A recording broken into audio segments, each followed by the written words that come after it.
Tabari 8 verse 8 and Ishaq 4:50.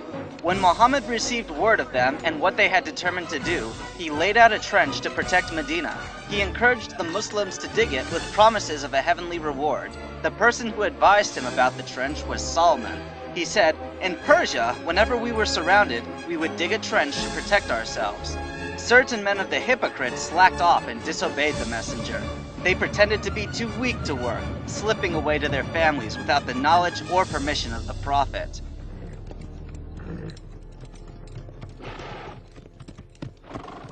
What is this? Such a thing has never been done. Not in all of Arabia. I say we wait. Find the narrowest section and lead your men over. Now! No, not now. Tabari 8 verse 17. The Muslims and the polytheists stayed in their positions for 20 nights with no fighting except for the shooting of arrows and the siege. I can be faithful to my scriptures, Badar International. Why can't you be faithful to yours?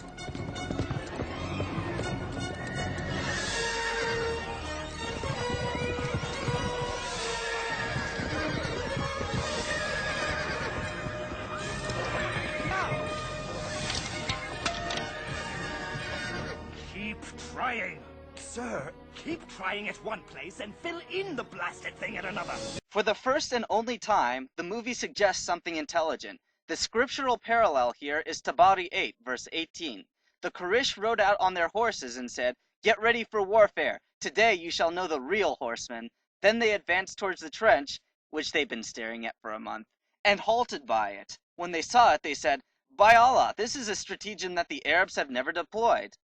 Nothing is mentioned about dirt being pushed back into the trench, which would have easily been the smartest thing to do. Nor is anything mentioned about horses being spurred to jump across, as we see in the movie.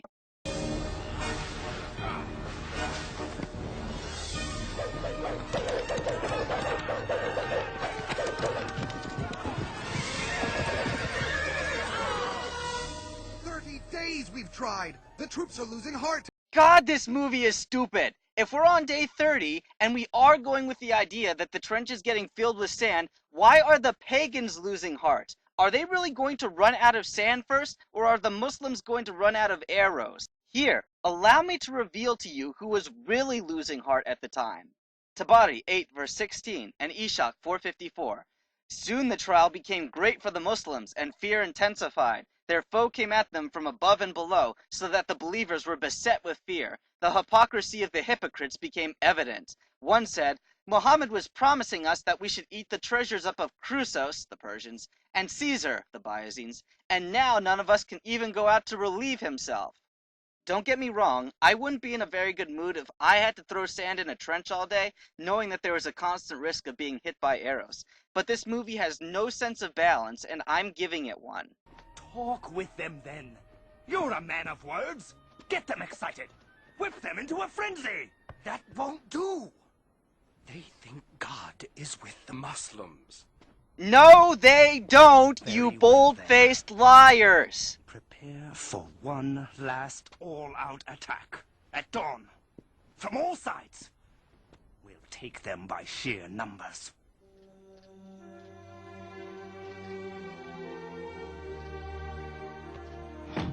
God willing, only a few of their soldiers will clear the trench, and we'll handle them before they get to the city. But if they do enter the streets... We're to drop these from the windows. Yes. Oh, Jam. I'm so scared. Don't be. If we die, we'll be together in paradise. Yeah, just you and the virgins. Hope you're not the competitive type, lady. Hey, once again, this stuff in the movie is added and it's not in scripture.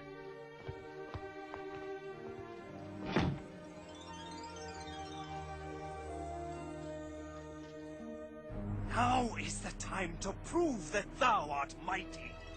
Muhammad also prayed, "Peace and blessing be upon him." God, Allah, revealer of the book. The Quran was never a book in Muhammad's lifetime, you BS movie. Protects Muhammad. Overcome it. Turn the Confederates to flight.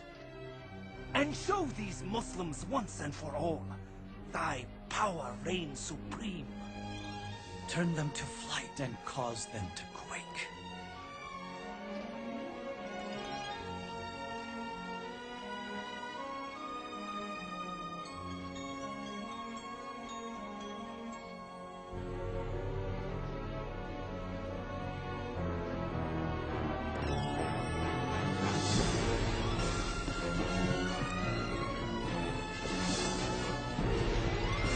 ever more flavoring added to the movie that Hadith don't back up. These guys don't gather for one last epic encounter. It's quite anticlimactic, really.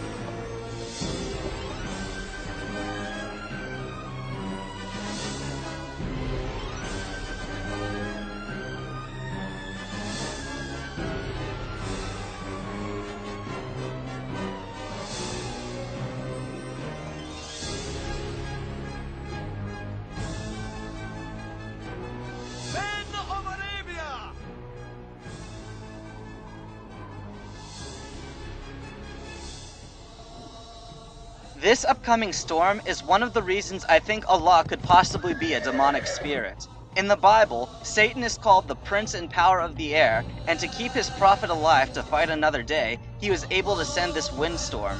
Either that, or the storm was an unfortunate coincidence. But let's not go thinking Allah is a delicate God.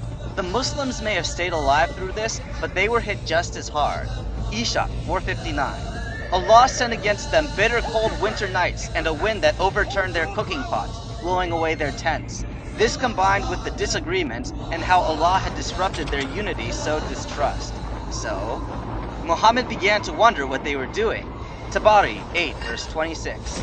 The Prophet asked, "Who will go and spy on the enemy?" The messenger stipulated that should he come back, Allah would cause him to enter paradise, but no one stood up.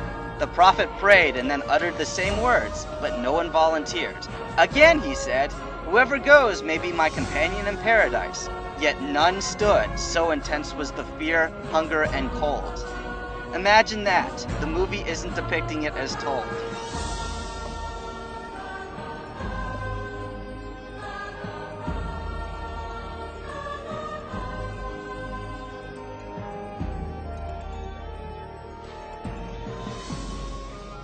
Back to Mecca.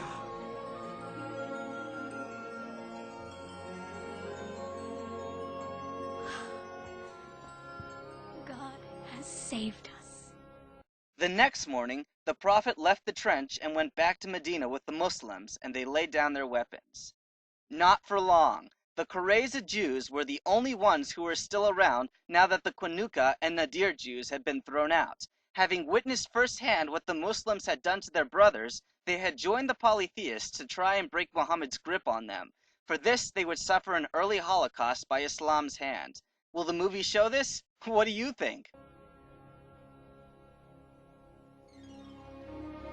One day, Nope. the Prophet, peace and blessing be upon him, looked at us and said, "I dreamed that I entered the Kaaba with its key in my hand."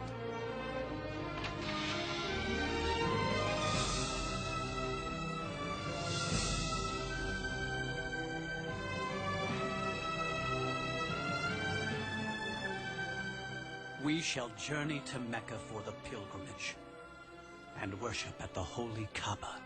If Allah were the God of the Bible, why was the Kaaba never mentioned in the Old and New Scriptures? Why can I find all sorts of references to Solomon's temple in Jerusalem, but nothing about Mecca? Why is the Old Testament full of information about Jews who worship a God named Yahweh, but barren of Muslims bowing to a God named Allah?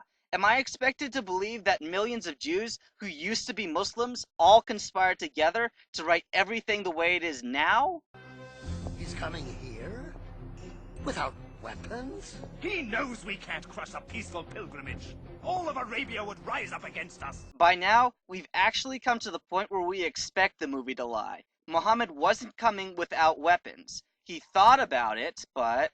Tabari 8, verse 71. Umar said, "Messenger, will you without arms or horses enter the territory of people who are at war with you?" So the Prophet sent men back to Medina, and they gathered all the horses and weapons they could find. When they approached Mecca, they prohibited him from entering, so they marched to Mina.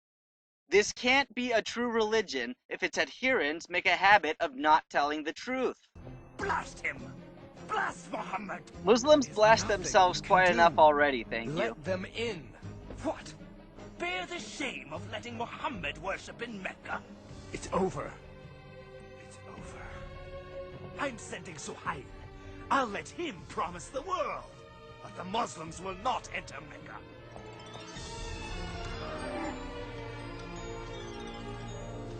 We suggest a compromise. A peace treaty. We promise not to attack any of your people, and you promise the same. For 10 years. Behold, the movie's first peace negotiations with Muslims. This treaty was made in the region of Hudaybiyah, just below Mecca, so we'll call it the Hudaybiyah Armistice. I'll read the terms to you in a moment, but before this, a verse from the Quran is in order to give you a clue as to how effective any negotiations with Islam is. Quran 9 verse 3. Allah is not bound by any contract or treaty with idolaters, nor is his apostle. America almost had it right when we made it a motto not to negotiate with terrorists. A better wording would have been, we do not negotiate with followers of Islam because they consider themselves above negotiations with us. And this is why it was, and continues to be, a stupid idea to trust Muslims to make peace in the Middle East. We will be allowed to enter Mecca. Worship at the Kaaba? Oh, most definitely. Starting next year. Alright, time to read the terms of the agreement as given in the Hadith. Tabari 8 verse 86.